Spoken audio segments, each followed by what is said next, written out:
Olá pessoal, sejam bem-vindos ao canal Espiritualidade Viva e o tema de hoje é Guias espirituais. Hoje o nosso assunto ele é bem... eu gosto muito de falar sobre isso, Fábio. Sobre guias eu sou leiga espirituais, aqui, viu? Mas a gente vai colocar um tema que vem de várias religiões e acho que vai ser muito legal esse tema de hoje para falar sobre guias espirituais, o que a grande maioria das espiritualidades ou religiões falam sobre isso. Eu acho que vai ser divertido e venha com a gente. Solta a vinheta!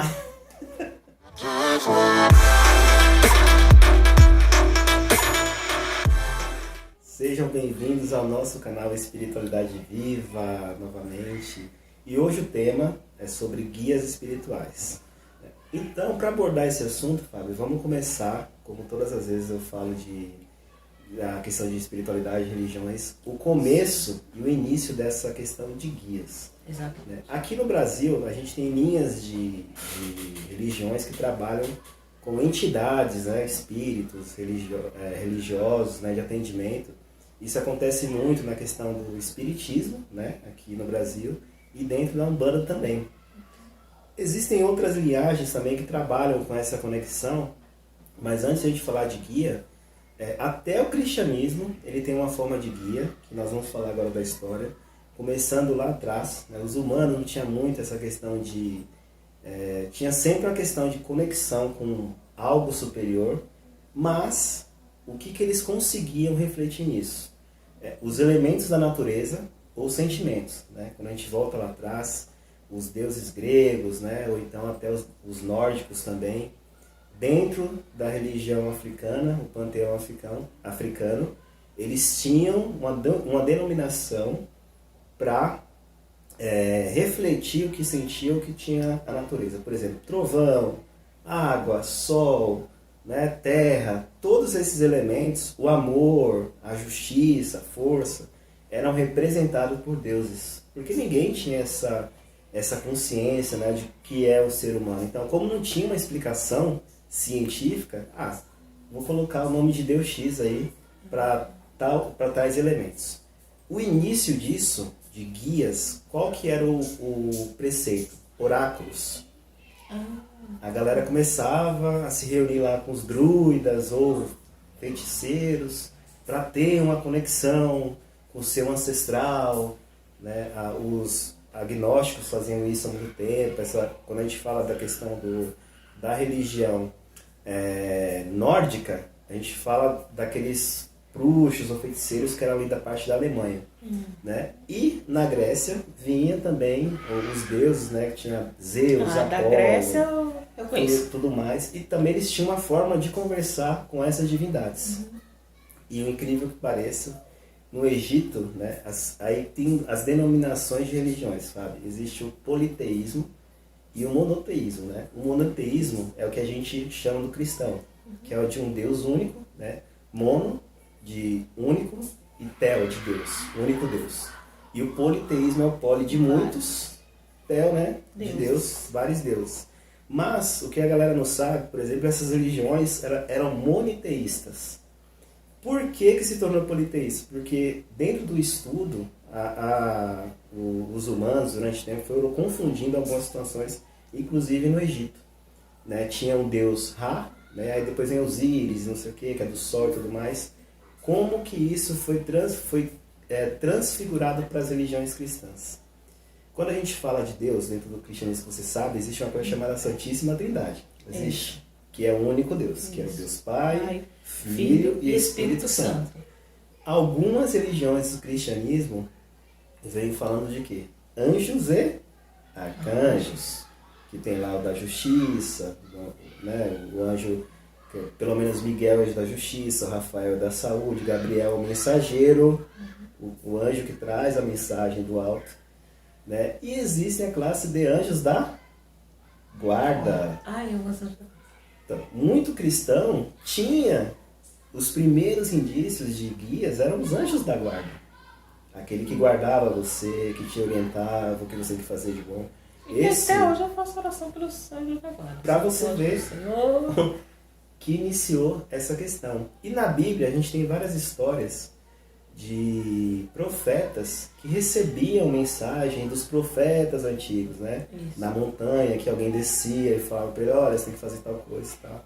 Então, aí iniciou a característica dos guias, né, espirituais, que veio diante de outras religiões. Mas, falando aqui do Brasil, quando a gente fala de guia espiritual, falando praticamente daqui, a gente vem contando uma história. Dentro do Brasil a gente tem o quê? O Candomblé, né? A Umbanda e o Espiritismo são as 3 religiões que trabalham com energias ou entidades espirituais. O Candomblé é um pouco diferente da Umbanda e do Espiritismo, porque ele trabalha somente com energia. Não tem um guia falando, né? É uma entidade espiritual que se comunica. Só que, de onde nasceu essas questões de guias aqui no Brasil? A primeira questão foi o sincretismo, né?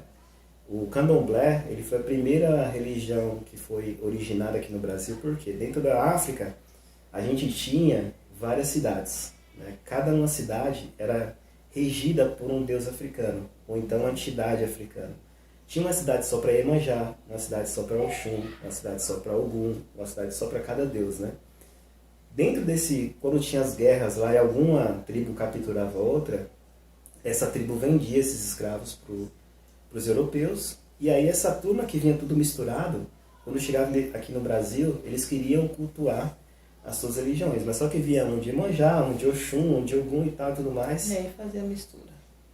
Eles se juntavam e criaram uma nova religião. Só que essa religião era proibida pelos cristãos, porque era considerada como ateus ou então do mal, né? Ou então do diabo. Por causa da questão de vários deuses, né? Como aqui era o monoteísmo. Isso. E também por não ser cristão, porque não tem o reconhecimento de Cristo. O que eles fizeram? Sabiamente, tá bom. Vamos pegar aqui as imagens dos teus santos e fazer as oferendas, que veio o sincretismo. Aí substituía Jesus por Oxalá, São Jorge por Ogum, né? Santa Bárbara por Iemanjá. Aí você fala, mas cada um veio de nossa cidade. Hoje, onde se reflete isso? Cada cidade tem o quê, praticamente? Um padroeiro. Você vai na cidade X, é um padroeiro santo, não sei o quê.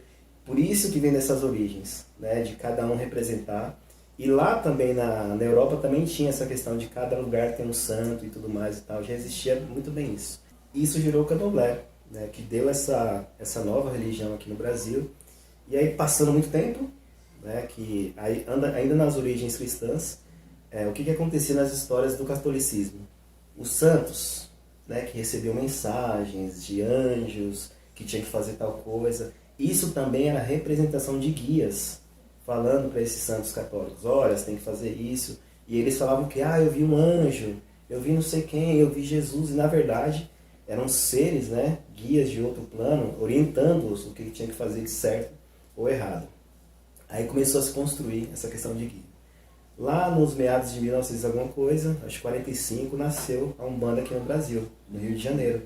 Né? Um rapaz que ele era da linha espírita, eu não me recordo o nome, mas eu vou colocar isso depois na descrição do nosso vídeo, que ele teve um chamado para ter essa miscigenação de guias e protetores, pegando a origem do Candomblé, pelos rituais, a cristianismo da Igreja Católica, mas a metodologia do Espiritismo, que era a conversa de espíritos, né, com pessoas que a gente morria, que tudo mais, não sei o quê. Só que aí, dentro dessa criação, nasceram as entidades da Umbanda, que é baseado dentro do Candomblé, que vem lá o Exu, que vem também Ogum, e dentro dessas linhagens de Oxum, Ogum, Oxalá, começaram a vir as outras linhagens representativas dessas forças, que é o Caboclo, Baiano, a gente tem também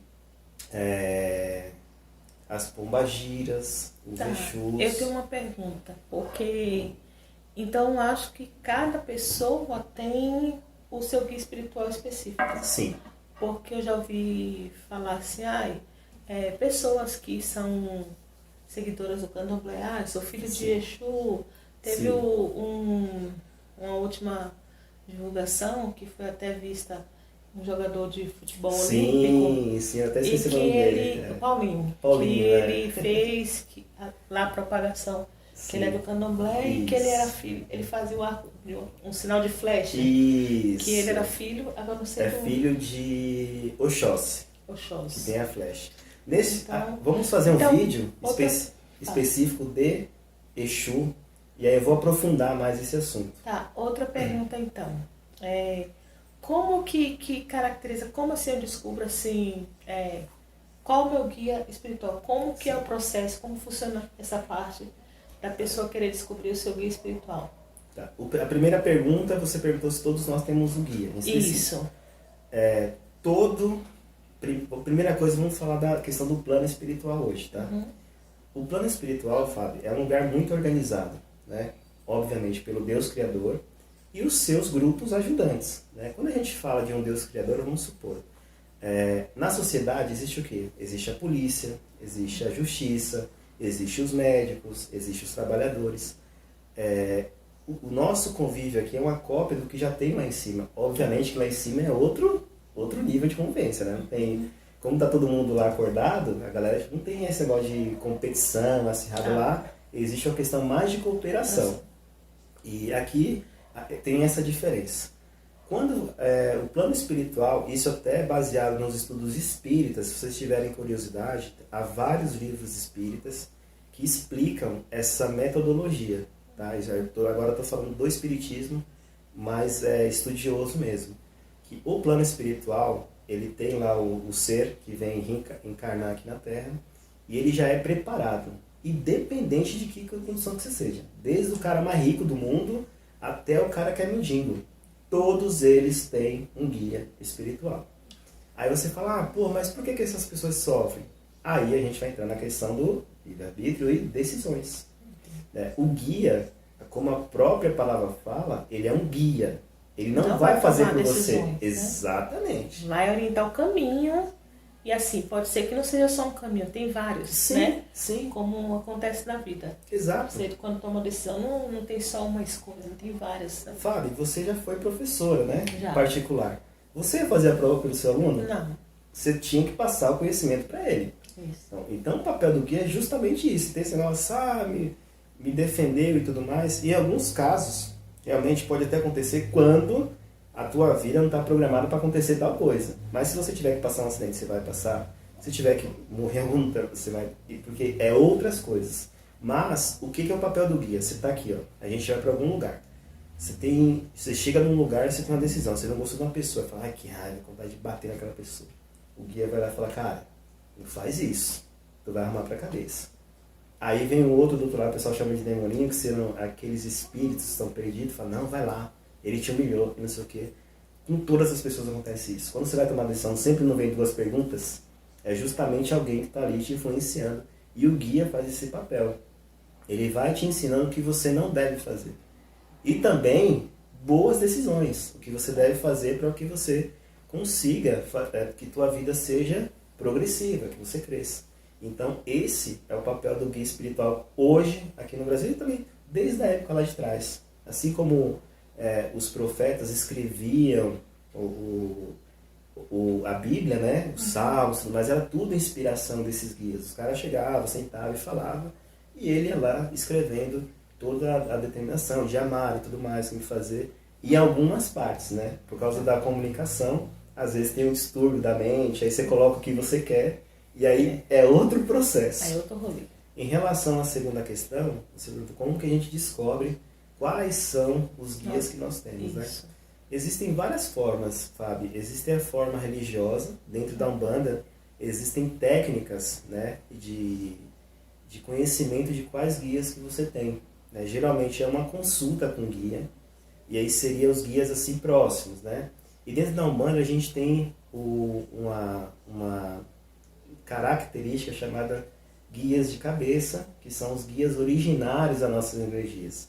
Esse é um processo um pouco mais detalhado, você tem que frequentar o terreiro, e lá, diante de um processo de muito tempo, os próprios guias fazem a sua leitura de qual de cabeça que você tem. Dentro dessas religiões existe, do de cabeça, da Umbanda, existe Oxalá, Oxum, Ogum, Oxóssi, Xangô. São várias energias divinas que não é o Deus primordial, mas são energias divinas, por ser celestiais, que têm essa origem por cada pessoa.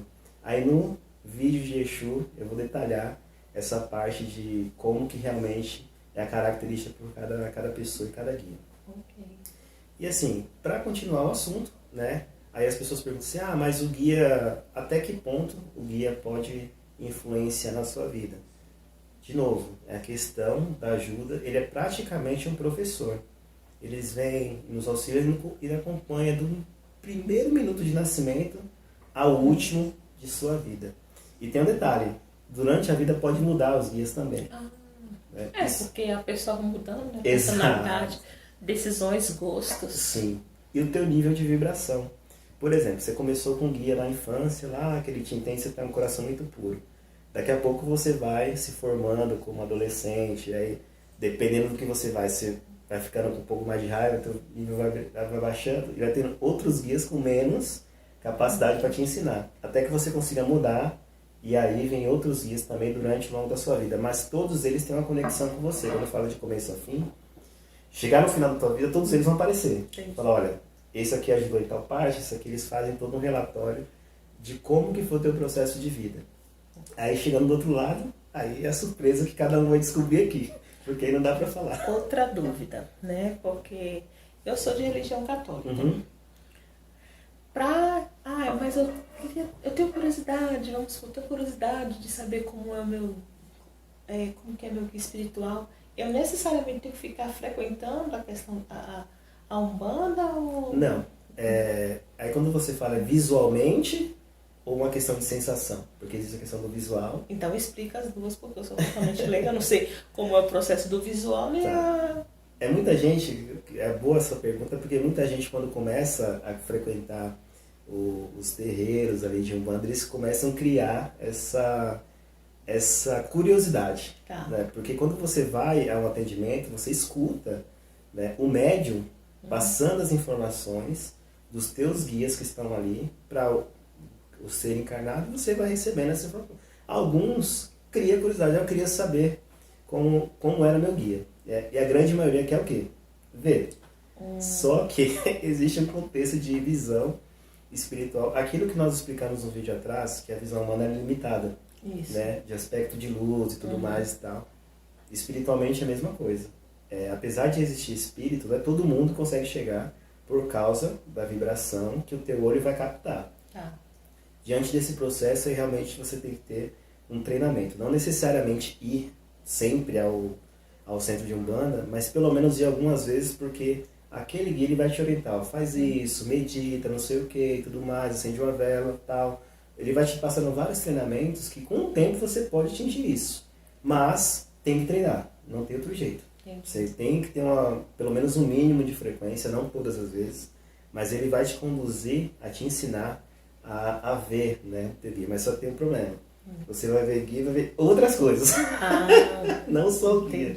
Dependendo muito da tua vibração, por exemplo, você abriu lá o teu olho lá, você pode, no dia que você estiver mal, você vai ver coisa que você não gostaria de ver. Mas no dia que você estiver bem, você vai ver coisa bonita, coisa legal. Esse é o processo que existe. Entendi. Aí dentro dessa questão dos guias também, né, o que é bom a gente ter isso em mente. A maioria dos guias, Fábio, são irmãos. Né? São pessoas como nós, que às vezes estão num processo um pouco mais, mas é muito pouco avançado. Né? É aquele irmão mais velho, né, que já tem um direcionamento melhor que você, só que eles também estão em processo de evolução. São seres humanos como nós. E aí eles representam uma linhagem de força. Né? Aí muita gente fala, eu tenho um guia de não sei, um doutor de tal lugar, que no Espiritismo eles classificam isso. Eu tenho um guia que é doutor e é médico. Eles seguem uma linha energética. É muito parecido com um corpo aqui, um corpo docente. Por exemplo, a polícia militar. Não existe um cara polícia militar, existe uma corporação militar. Os guias também representam essa corporação.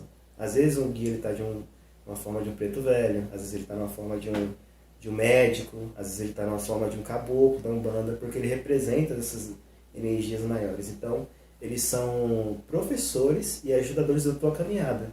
Ele fica ali o tempo inteiro. E além disso, outros guias também são os nossos parentes.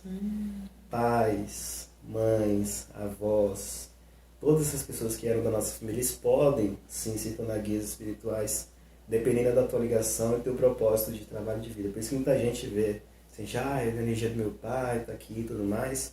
Na verdade, ele está te acompanhando. E faz sentido, porque quem orienta a gente desde pequeno são os Exato, pais, né? exato. A gente, muitas das vezes, a decisão por uma religião, a gente cresce seguindo dos pais, né? E depois de algum tempo, ou pessoas continuam assim como eu continuei, mas na questão dos nossos pais tem a questão do Sim. sincretismo, né? Que Exato. são a mistura do católico com a Umbanda. E assim, tem pessoas que de repente seguem, porque eu creio que 90% nascem católicos. Aqui no Brasil, né? No Brasil. E depois tomam os seus rumos, né? né? De decisões. O que, pra mim, na verdade, o que importa é pregar o bem. Sim. Né? Pregar o bem Sim. maior, né? E se você se encontrar onde você seja feliz. Isso. Quando você falou do pregar o bem, no plano espiritual, eles não ligam para essa divisão, tá? Porque eles entendem muito bem que a gente está aqui passando por um processo de aprendizado e eles vão se representar com a forma que você acredita que é o mais comum, né? Que nem a gente voltando pro... mas só existe guias na Umbanda e no Espiritismo? Não. Né? Voltando para o cristianismo, os guias que vêm representados até pelos anjos, né? E tudo mais, os anjos da guarda, são também guias, né? Assim, para vocês não entrar em colapso, que eu falo assim, o papel de guia é guiar. O anjo da guarda, ele guia você também. Não é porque, é anjo da guarda, não tem nada a ver com guia. O papel é o mesmo. Independente de você acreditar em anjo ou que for, existe sempre pessoas que estão te auxiliando. E aí, de cada religião, existe uma denominação. Dentro do cristianismo, anjos, né? E dentro da Umbanda e do Espiritismo, guias espirituais. Eu tenho outra dúvida. E agora na parte da parte evangélica. Uhum. Em igrejas evangélicas acontece a seguinte situação, de revelações. Sim. Isso é considerado também como guias ou são outros processos? Porque assim, tem uma revelação, eu vejo, Sim. Conheço pessoas que frequentam, que são evangélicos, e aí falam, Deus usou a irmã fulana para revelar que tem um grande propósito. Isso também é considerado como guia espiritual? Ou esse processo, Fábio, existe tanto como para guia, um guia espiritual, ou às vezes um dom realmente da pessoa. Tá. Né? Tem pessoas que têm, aí entra no aspecto mediúnico. Existem lá, ou pastores, ou até pastoras, né, que é dentro da igreja, que às vezes nem eles sabem disso, que tem aquele dom mediúnico. Né? Quando a gente fala de mediunidade, não é voltado só para religiões com espírita, mas outras religiões. Por quê? Mediunidade é ser médio com algo maior. Né? Então, dentro da religião cristã, principalmente das evangélicas, existem essas conexões de médium mesmo, com um plano superior maior, que eles falam de Deus, né? Ou então a Espírito Santo e tudo mais. E existem também os guias que vão lá e falam pro cara, falam, olha, faz tal coisa e tal. Mas, de novo, não é para todas as pessoas. Isso é para pessoas específicas que têm papéis, né? Dentro daquela comunidade, ou então dentro da sua própria família, porque é uma subdivisão muito complexa. Porque olha o tamanho do nosso mundo, né, Fábio? Quantas pessoas diferentes existem? Assim, 8 bilhões de diferenças. Então, por isso que existe esse acervo todo, né, de complexidade no plano espiritual. É muito organizado. Então, tem essa parte também de guias dentro do cristianismo, né, que as pessoas chamam de anjo da guarda, Espírito Santo, ou seja lá o que for. E tem os guias também de outras religiões. Eu estou falando aqui do espiritismo do Candomblé, mas em todas as religiões do mundo, se vocês pesquisarem, existe uma forma de conexão com algo maior. Né? Até a meditação em si, acho que de todas elas, o budismo é a única que não fala muito de espiritualidade, mas eles falam de reencarnação. Né? E quando eles entram no processo de meditação, eles vão para outros lugares, se comunicam com outros mestres.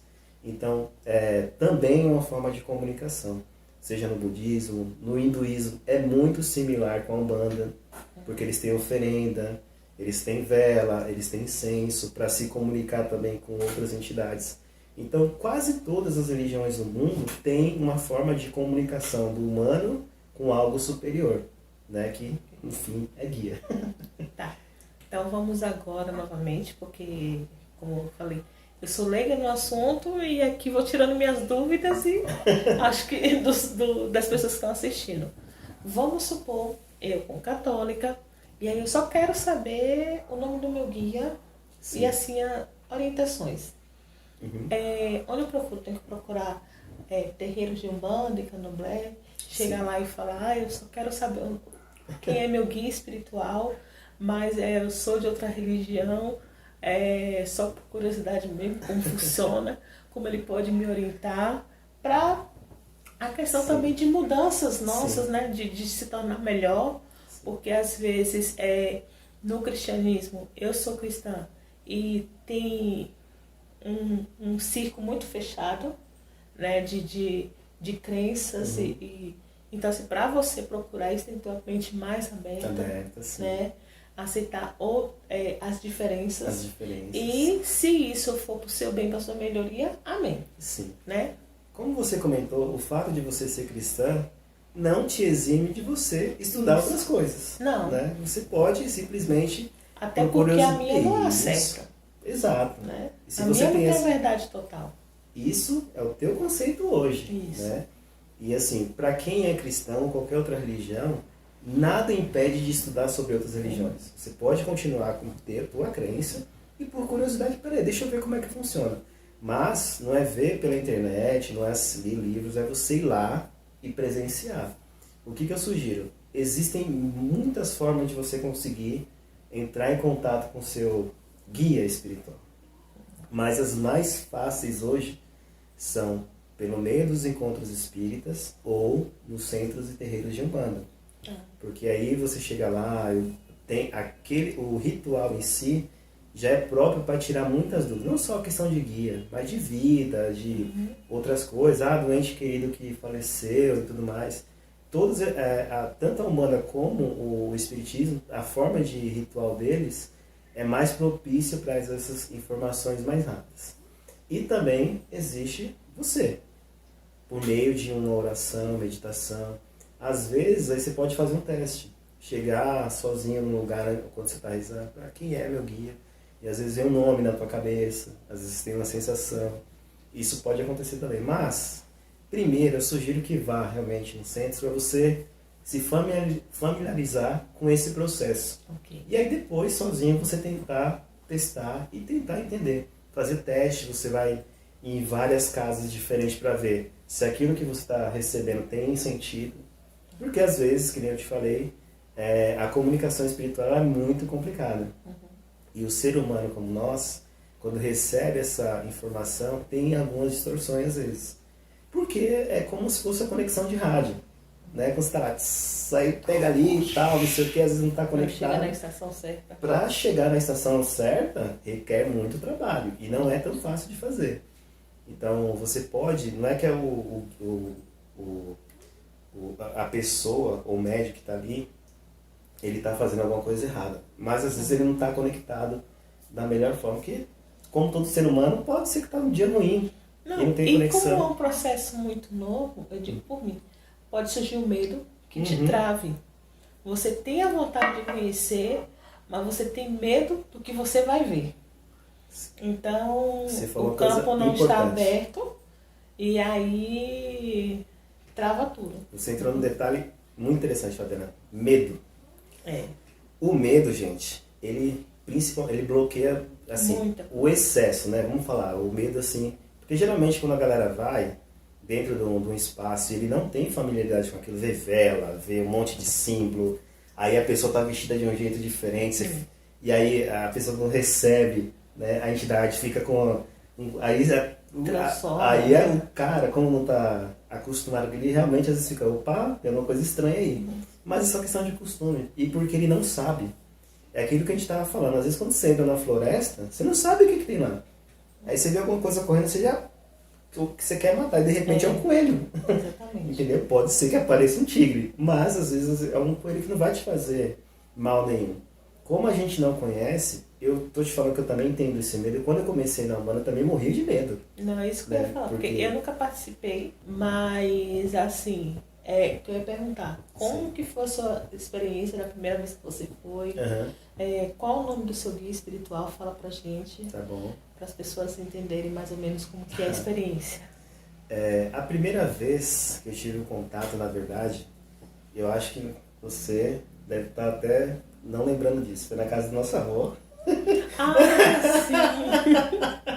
Ah, que eu tô chamando de guia. De gira. Ah, então eu participei. Porque vocês, se vocês assistirem vídeos anteriores aí, eu não lembro qual foi o tema, de que ele falou, você não quer ser que é errado. Mas você tem um pouco de razão, mas que você era criança. Então, de fato, você não tinha um envolvimento. E foi a nossa primeira vez. Nem entendi o porquê, como aquilo funcionava.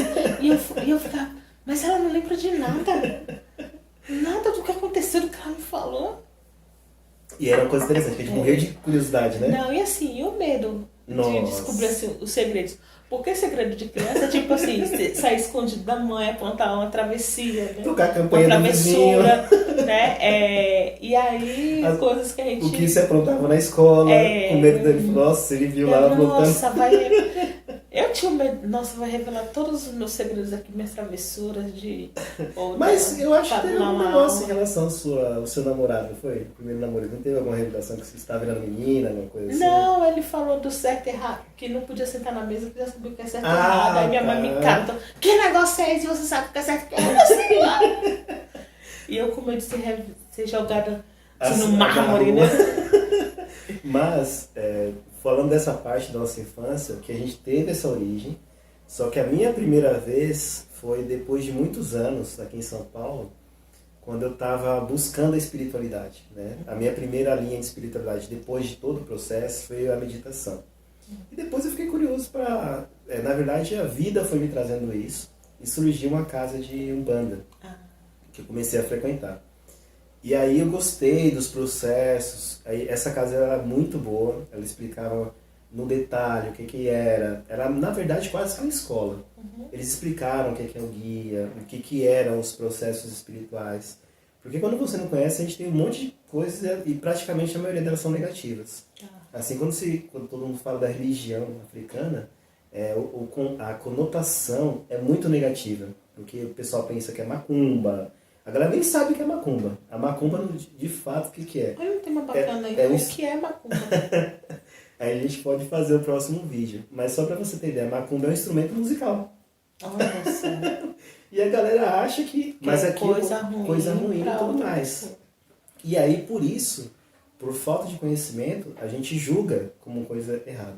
E aí, por meio dos estudos, por meio da minha compreensão, eu criei a vontade de continuar a frequentar a escola de Umbanda e fui aprendendo sobre os guias. O meu primeiro guia, que eu descobri, de fato, ele se chamava Caboclo Pena Branca. É da linha da Umbanda, né? E tem outros também que acompanham, não é só um, gente. Tem mais de um guia que acompanha você. São vários, eu acho que deve ter uns 10 ou 15 que eu conheço, mas isso pode ter até mais que você não reconheça. Por quê? Existem vários níveis, né, de pessoas que te seguem, às vezes nem os próprios guias que estão seguindo você, eles estão conectados com os demais. Isso depende muito da vibração. Então, do mais comunicativo que eu tenho é esse que eu acabei de falar. Ele me ensinava muita coisa, né, depois que eu aprendi... o primeiro contato. Foi uma vez que eu fui no centro de Umbanda. Aí o guia que estava falando comigo, eu também tinha a curiosidade de ver. Eu quero ver. Ele aparece aqui na frente. E aí eu fui fazer um treinamento em casa. Ele me ensinou, você tem que fazer tal coisa, pegar velho, não sei o que e tal. E eu fui fazer, inventar de fazer que hora? À noite. Ave Maria. Eu não faria não. Eu fui fazer. E acredite, deu certo. Eu tomei um susto.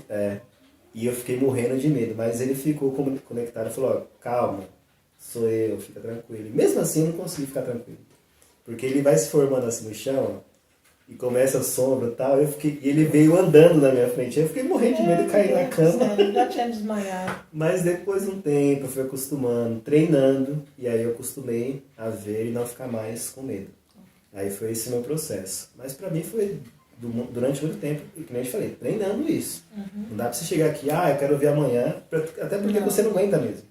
Né? Que é muito assustador. Imagina você tá dormindo lá, você acorda e tem uma pessoa olhando pra você.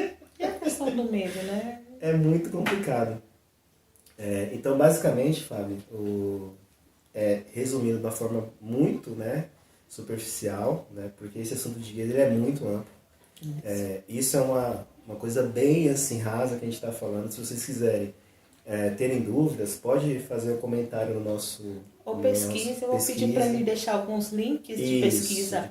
E aí eu coloco na descrição do vídeo. Sim.